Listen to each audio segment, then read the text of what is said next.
Hey, what's up, everyone? Welcome to Loghouse Strong. I'm Alex Lawrence, and we are just a week and a half away from the 2025 BC Provincials, hosted at Williams Lake this year on August 30th.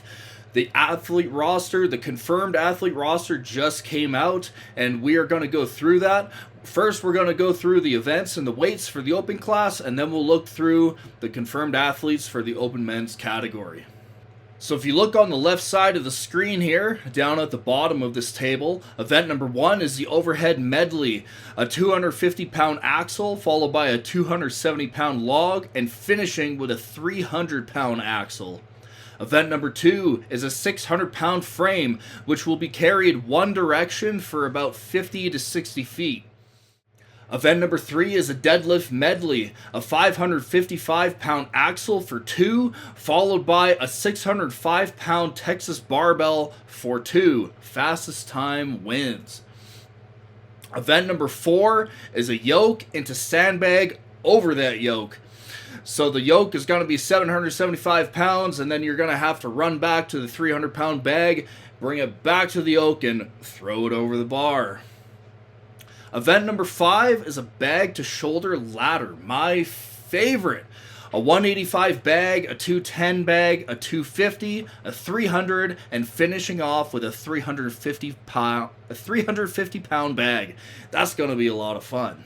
So before I get to the first confirmed athlete, I want to bring your attention to this spreadsheet that I made up. This is a list of all the qualified athletes for the open men's class this year. I took all of their competition history from this past season and just compiled all their event, what they had to do and what the results were, and then what their overall finish was in that contest right at the end. And then on the left side, you'll see in the cell, you'll see a little arrow, and it'll be shaded red. That's just confirming that they were actually confirmed into BC Provincials this year. So the first athlete on our confirmed list is Justin Fowlis. Justin competed 2 times this year prior to Provincials, but I'm honestly only going to count one of them because the Victoria qualifier was a very, very small lineup. I believe it was just him and one other open guy, and they competed against some 120s. And Justin just didn't really have a whole lot of competition for that contest, so it's really hard to gauge how well he really could have done at this contest without someone to really push him. But anyways, at the one contest where he did have some true competition was Vancouver's Strongest, where he placed 3rd out of 6 guys, and yeah, he did pretty well. His deadlift has come up from last year, from what I could see, based on his results at Provincials last year. His overhead has also come up. However, his grip seems to be a limiting factor even up until now. So hopefully between the time that he finished Vancouver to now, his grip is improved. This frame in this video is actually the same weight as the frame that we're going to be doing in contests, but the handles at BC Provincials is going to be a little bit bigger. So yeah, hopefully he can hang on to it for his run. Another thing to note here is that Justin is actually one of 3 guys that is a returning competitor from last year's BC Provincials. So last year he came 8th overall. I did not make a mention as to how many guys there were, but that's irrelevant. Not exactly the showing that I'm sure he wanted. I'm sure he thinks that he can do better, and I believe that he could do better. So hopefully in this lineup he can manage to pull out a better placing. Next up on our confirmed athlete list is Ian McCloy. Now, Ian had a very, very busy season this year. He competed a whopping 5 times prior to BC Provincials, and all of these contests were in BC. That is absolutely crazy. So Provincials will be his 6th contest. Super busy guy. Now, Ian's one of those guys that he tends to almost always end up mid-pack in a contest. He hasn't seemed to quite crack any top spots for a podium finish, but I really think that he can. I really think that if he plays his cards right and he keeps practicing, he keeps training, and he keeps showing up, eventually he's going to get a podium spot with a lineup of a decent amount of guys. So, yeah, his overhead is solid. His deadlift is solid. His frame carry is actually solid. If I could find a video here real quick. Yeah, grip is going to need a little bit of work, of course, as will a lot of guys. But, yeah, he moves well with the weight anyway. So, hopefully he's improved on this along with Justin leading into provincials this year. Confirmed athlete number 3 is myself, Super Alex. I just competed once in BC this year, and that was at Caribou Strongest. I didn't really have a whole lot of competition at that contest. Nobody to really push me, so I kind of walked away with that one without having to do a final event, which it was a 6-event contest, which was pretty cool. But yeah, I have competed a few more times this year. I competed at Grand Prairie Strongest, which qualified me for Alberta Provincials, which I did do, and I placed second there. So yeah, this year at BC Provincials, this is my first time doing BC Provincials, and man, I'm hungry. Like, I didn't do it the past couple years because I didn't think I was ready, but now I think I'm ready, and what I mean by ready is ready for a win. So let's bring it. Next up is Lawrence Kane. Lawrence competed 3 times prior to BC Provincials, and he had decent results all throughout. He did manage to crack a podium spot at one of them. Which contest was that? Let's see. Lawrence Kane down here, 3rd out of 9. Fraser Valley. I believe that was this contest right here. Yeah, he had a good performance. His overhead is pretty decent. His lockout is interesting, though. I'm not sure if he's got like stiff elbows or something, but yeah, hopefully at every contest he just lets the judges know about that, so that he doesn't get a no rep for a full lockout. Lawrence's deadlift is pretty good. Now, this is a trap bar deadlift, so it doesn't really show us a whole lot about the barbell deadlift, but he hasn't posted any videos from Twin Rivers, but there was a ladder there, and he did quite well on that. If I go to his results here, Twin Rivers, day 2. Yeah, so he managed, what was that? That would be 3 reps. Yeah, that would be 3 reps with 600 pounds at the end of the ladder. So, pretty good deadlifter. We'll see if he has the speed to make it through the BC ladder quickly. Next up is Matt Ross. Matt Ross, I believe just last year, he was either competing as a novice, like a heavyweight novice, or as a heavyweight master. I'm not sure which. But yeah, since then, he's decided to make the switch into the open class, which is great. That tells me that he has a competitive edge, and he doesn't really want to look for any kind of an easy win whatsoever, and he wants to be challenged, he wants to be pushed, and he wants to lift some heavy-ass weight, and I respect that. His numbers don't really say that he... where is he? Matt Ross, down here. Yeah, his numbers across the board for his 2 events that he did don't really say that he's going to be too competitive at this contest. But hey, man, he signed up, he qualified, he signed up, and he's going to do his best. So as long as he puts out some PRs, that's really all you can ask for. So good luck to Matt. Next on the list is Dylan Dorsey. The mystery Dylan Dorsey. He doesn't actually have any socials, not Instagram anyway. Which is a shame, because this is kind of how I get all my information on different athletes. So, yeah, I've been through this before, but it is what it is. Some guys just don't like to use Instagram. I don't like to use Instagram, but I'm addicted to it. Anyways, yeah, this past season, he competed twice in BC. Once at Lower Mainland Strongest, where he got 1st out of 7. That's fantastic. And then at Twin Rivers, most recently, where he got 3rd out of 8. Just trailing behind 2 fantastic athletes, which unfortunately won't be competing at Provincials this year. So Dylan actually has the amateur log record right now at 365, which he set at Twin Rivers Strength Fest. Super strong press. His leg has been giving him issues. If his leg was better, I'm confident that he could have got like 385 or something like that. Super strong presser. I wouldn't be surprised if he ended up winning the pressing event at this contest. Next is Cameron St. Amand. Cameron's a really strong competitor. He has probably, actually most definitely, the biggest deadlift out of everybody in this lineup. This video is from Western Canada's Strongest Man last year, where he managed an 823-pound barbell pull. Absolutely crazy. Whoops. And also in these videos, yeah, he's got a very strong yoke. I believe this yoke was 900. The yoke that we're going to be doing in competition is 775. And this moved pretty good, so I would expect him to borderline be running with 775. But let's see if he's got the gas to run back and grab that 300-pound bag and yeet it over the bar. His overhead is quite strong, too. He just plays around with this log. I believe, yeah, in this clip he says that this is 295, and this just goes up stupid fast. So, yeah, it'll be a really good fight between him and Dylan to win the overhead event. So yeah, I'm looking forward to watching that.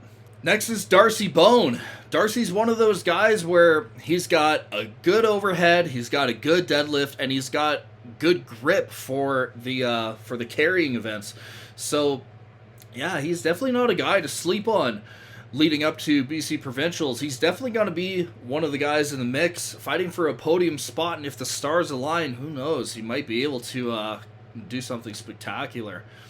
But yeah, looking forward to meeting Darcy and seeing what he's all about. I haven't had the chance to compete with him yet. Next is Jesse Hall. Jesse's a pretty good all-round athlete. He's got a good deadlift, he's got a good overhead, and his grip is fantastic. His grip is actually really good, so I'm expecting him to do well on the frame carry, as long as his feet can keep up with him. But yeah, the deadlift ladder, he's absolutely got to finish. How fast he's going to go, I have no idea. The overhead medley, man, that 300-pound axle is going to be a big ask for a lot of guys. But he's been working hard at it, but he's actually had some similar elbow/forearm issues as I've had leading up to this contest. So yeah, I wouldn't really be too surprised if both him and me sort of tap out at that 300, because it's really gonna be painful for us. Next is Mark Smisnik. Mark competed a couple times this year, both times not exactly the results that he probably would want, but obviously he just loves competing because he's kind of in the same boat as Matt. Like, not really a guy that's going to be super, super competitive in this lineup with this caliber of guys, but yeah, whatever. He qualified, he signed up, and he's going to do the best that he can do. So, yeah, Mark is a strong dude.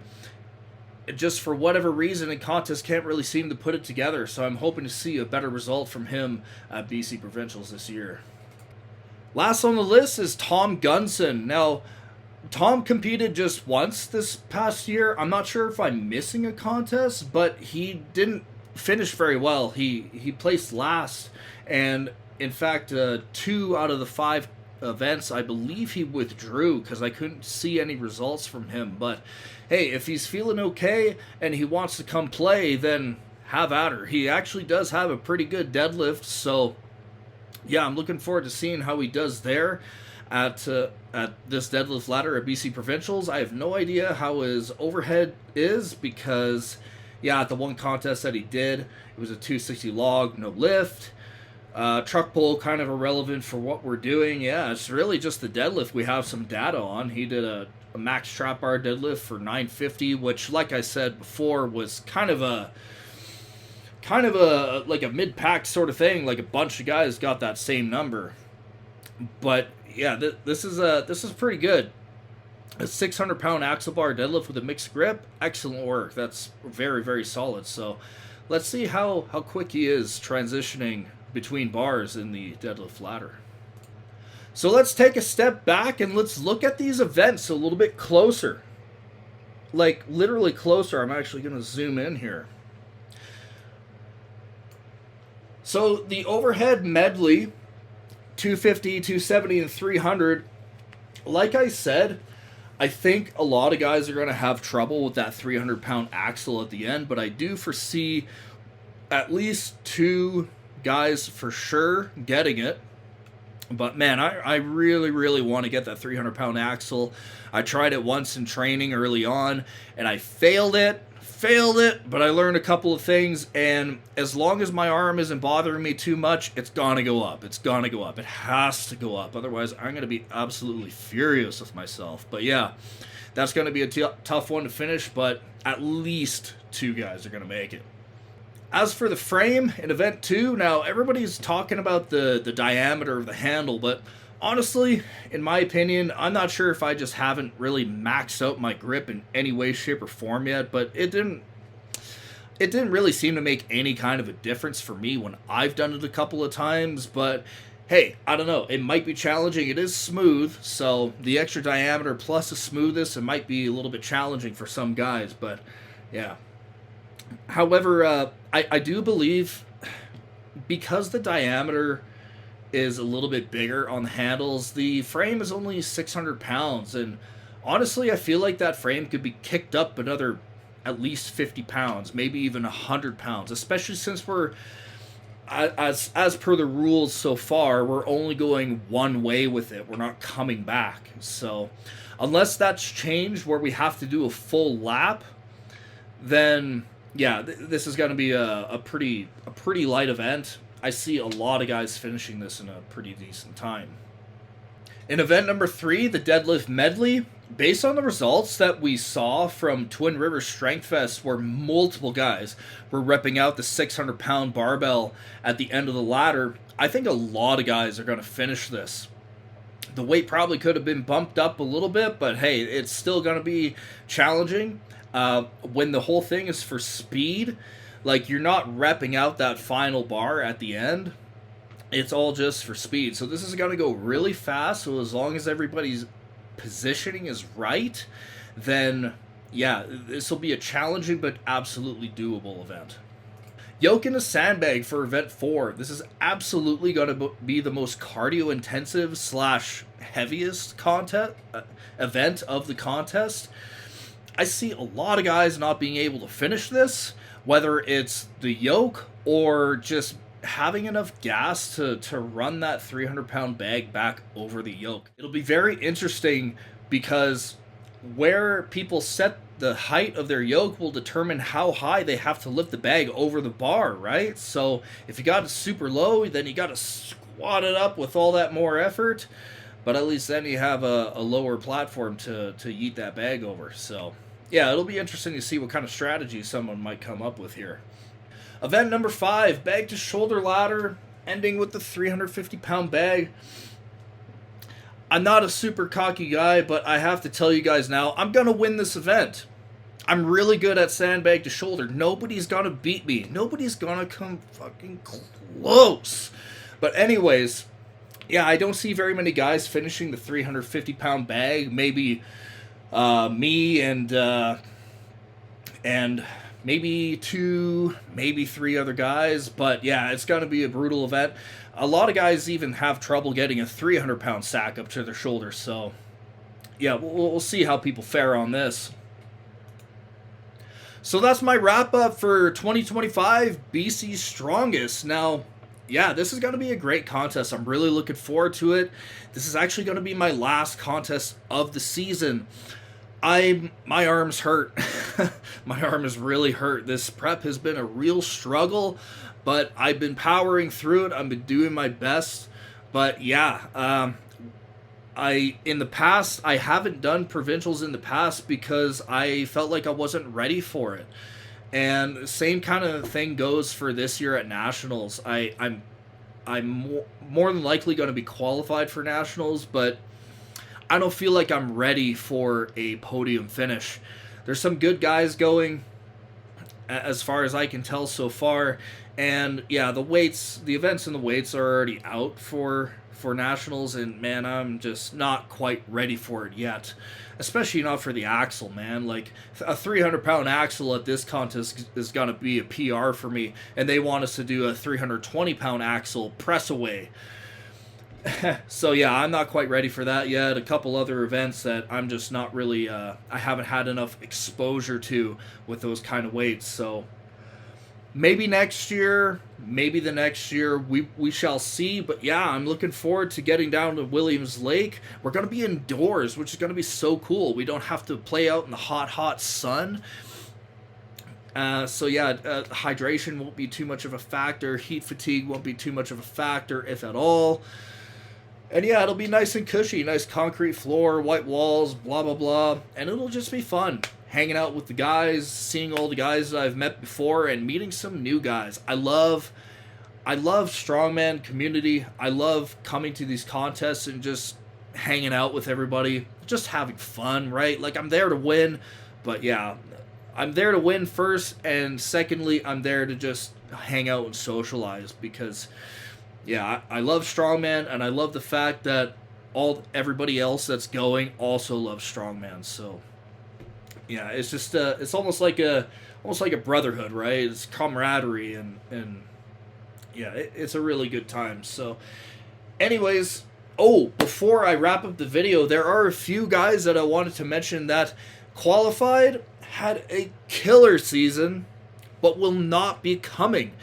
And I just want to bring their names to light because they are fantastic athletes, and I want everybody to know them. First up on the list is Austin Ryan. Austin is actually a U105. He's probably the best U105 in the country, but he actually competed this year as an open, and he spanked.